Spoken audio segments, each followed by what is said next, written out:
समस्त नमस्कार। जय जगन्नाथ।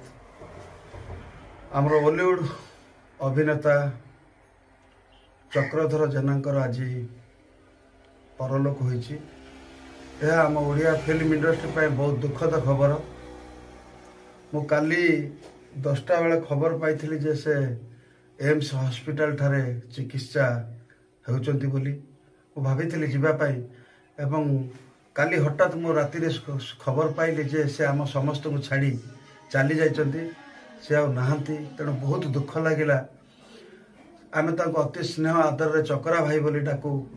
से होउचंती प्रथम ओडिया कलाकार जे कि बॉलीवुड सिनेमा सरदार वल्लभ भाई पटेल अभिनय करचंती एवं Hollywood cinema city of Joy रे मध्य अभिनय करचंती।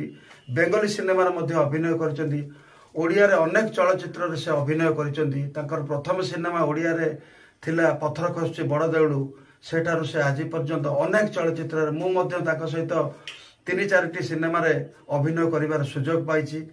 अगस्त्य रे से अभिनय करथिले, बेबी रे भी करथिले, दिल का राजा रे भी करथिले। 3-4टी सिनेमा रे मु मध्य तांको सहित काम करिछि। बहुत मिष्ठभाषी लोक एवं समस्त को भल पाती खोला हृदयर मनीष थिले। तांकर छोट बड़ जूनियर सीनियर सेमती किछि नथिला। समस्त सहित बसी से मौज मजलिस करती। बहुत सुंदर सुंदर कथा मध्य कहती।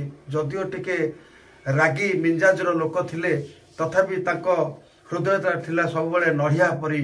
नढ़ियार ऊपर भाग जेमती सब बेले टाण लागे आ भितरटा फुल ठारो कोमल से टाइप रो लोक थिले।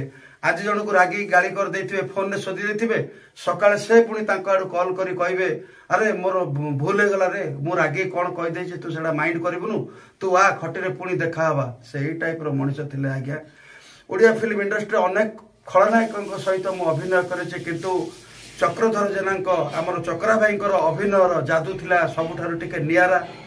तांकर कथा कहबार जो शैली, तांकर जो डायलॉग डिलीवरी स्वतंत्र थिला ओडिया फिल्म इंडस्ट्री, जहा कि आ कोनोसी खलनायकंकर से भली अभिनय नथिला। तेणु मु तांको बहुत पसंद करे। तांको डायलॉग डिलीवरी को मु सब बेले मु तांको मिमिक्री करे बोली से मते बहुत भल पाती।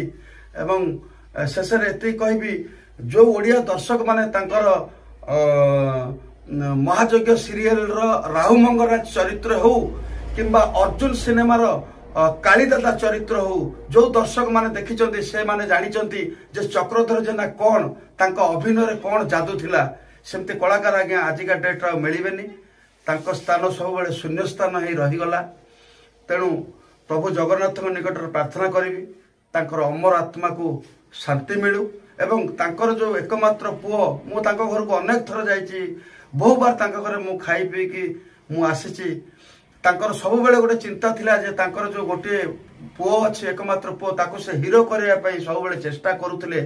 एबे तांको पुओ कोन करूछि अवश्य मु 3-4 वर्ष अब गैप मु जानिनी।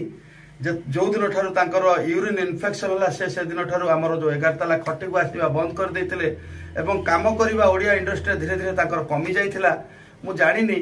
प्रभु जगन्नाथ निकट प्रार्थना करिवि हमर जे भाउज अछते से मध्य बहुत तांकर स्त्री से मध्य बहुत मिष्ठभाषी एवं सरल हृदयर मनीष। तांको पुओ मध्य प्रभु जगन्नाथ निकट प्रार्थना करिवि तांको पुओ को सद्बुद्धि दियंतु एवं भाउज को मध्य शक्ति दियंतु। से माने आगामी दिन रे जेमती भलर रहिबे एवं सुस्थ रहिबे एवं तांको पुओंकर तांको बापा देखि जाइथिबा जो स्वप्न तांको पुओ केमिति गोटे भल एक्टर हो बा भल हीरो हो बोली तांको बापा स्वप्न रखुथिले। प्रभु जगन्नाथ ता पूरण करंतु। आ बेसी किसी कहबिनी।